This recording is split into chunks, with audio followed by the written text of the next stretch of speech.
What can you tell us about the nuclear football, the president's briefcase thing? What do you know about that? Yeah, that's another one of those areas that we don't, it's kind of a mystery in a lot of ways. But what we do know for sure is that inside the football is a code that authenticates that it is in fact a code that was dictated by the president. And it's really hard. Let me see. The way that the codes are carried, this is just a small piece of cardboard from my desk, right? The cards are actually cardboard like this. They're pretty thick and they're encased in plastic. So if you've ever had like a glow stick that you party at a rave with, right? You know how you have to crack the plastic and then shake it up to get the glow? So inside the suitcase is a piece of plastic that's opaque, wrapped around a card, and on the card will be 6, 10, 12 code, the digits, the alphanumerics that show that it's an authentic code. So the president would have to open the case, take this out with whoever's holding the case for positive control. The president would crack the plastic, take off the two sides of plastic, and then actually have the authentication code in front of him. And then he would have to dial that into the briefcase, which would send the signal nationwide to multiple intercontinental ballistic missile bases, as well as the standing nuclear forces that exist with the naval arsenal and the air arsenal all simultaneously. Again, it can seem archaic that it's all in a physical card inside of a briefcase, but that is the only way we can make sure that nobody can pretend or artificially hack into the system and trigger a nuclear response. Am I right in thinking that there's some sort of machine in there as well with something that you would turn, or is that just in the movies? Two keys that you turn, Mr. President, can you please make sure, and then press the button? That doesn't exist in the suitcase, the briefcase. The briefcase is there just to send a signal. It's a one-way transmitter, right? He puts in the code, it transmits it out. The keys, the two keys that you're talking about, those actually exist with the nuclear officers who are sitting underground in charge of launching the nuclear missiles themselves. So if you continue the same story, after the president puts in the authentication code, that authentication code is then digitally sent via something known as an emergency action message, an EAM, and it hits all the nuclear bases in the US simultaneously. Red lights go off in every bunker, even if you're not one of the bases that would need to be able to fire. Oh God! So does that mean that some alarm's going to go off, and you don't know if your particular base is the one that's going to have to turn the keys and press the button? That is making all hell break loose for, I don't know, 300 operatives across the US or something. Yeah, so we can expand on this too, because you have it exactly right. 300 people. There's each base has 10 silos. Each silo has 2 officers, and each officer is in charge of approximately 10 warheads. So whatever that comes out to, lots. Lots, right? 250, 300 or so individuals will have this red light go off, and they'll pull up on their screen a code. 10, 12, 15 alphanumeric digits. They'll type in their code. The screen will say, this is an authentic code. And then they'll follow a checklist that says you have to turn your keys.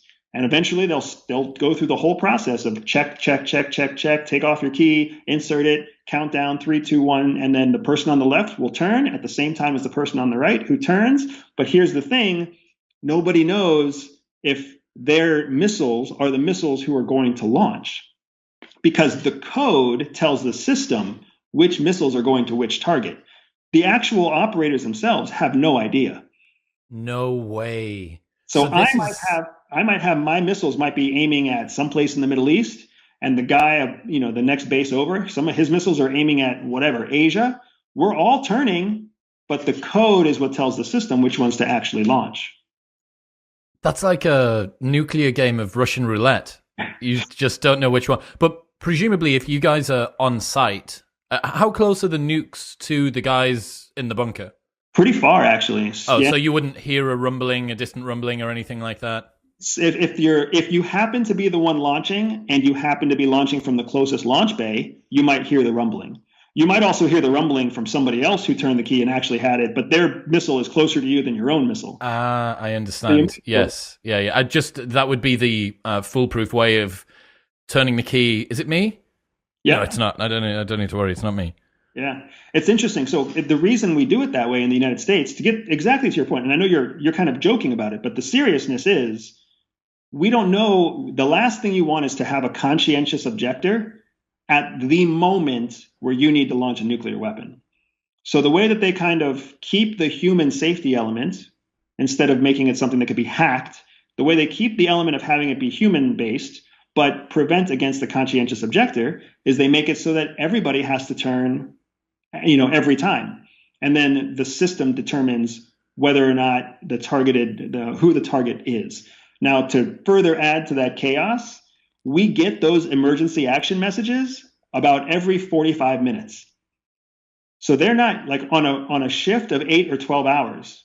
You're not sitting there quiet for 12 hours. Once every hour, you're getting an EAM, a red light, a siren that goes off that comes in and it gives you a code. You pull out a checklist, you go through everything, you find out whether it's an authenticated code or not, and then you do whatever the authenticated code tells you to do. It's a constant drill. Oh, no way. So you never know. So they are constantly sending you decoy codes to put into the system. Oh my God. It's a very, very hard job. And for anybody out there who's listening, who's ever been a nuclear missile officer or who plans to be a nuclear missile officer or who currently is, I understand the pain that you go through.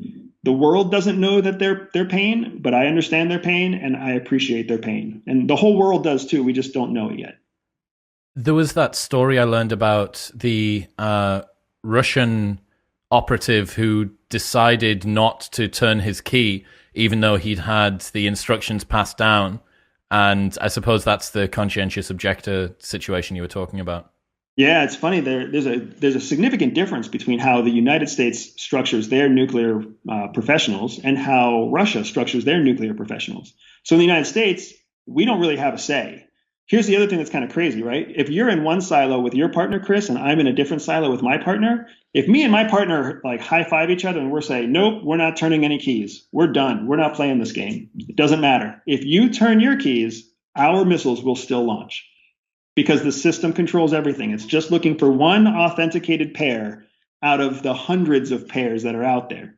It only needs one and then they're gone. So even though it's not the base that your missiles are aiming at, and the code is actually for another set of missiles, because you in your particular silo turned the keys, that sends the network a signal. Oh, so this is distributed as hell. You have very fully distributed decoys in terms of the times that are coming through. You have the two people. So in terms of a conscientious objector, you've got pressure from somebody else. And then you've got this incredibly decentralized system that means only one pair.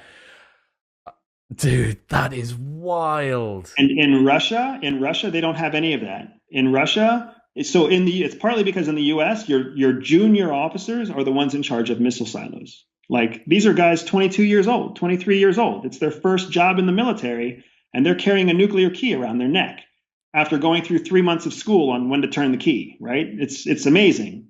In Russia, it's the opposite. They are senior ranking officers who control the nuclear weapons.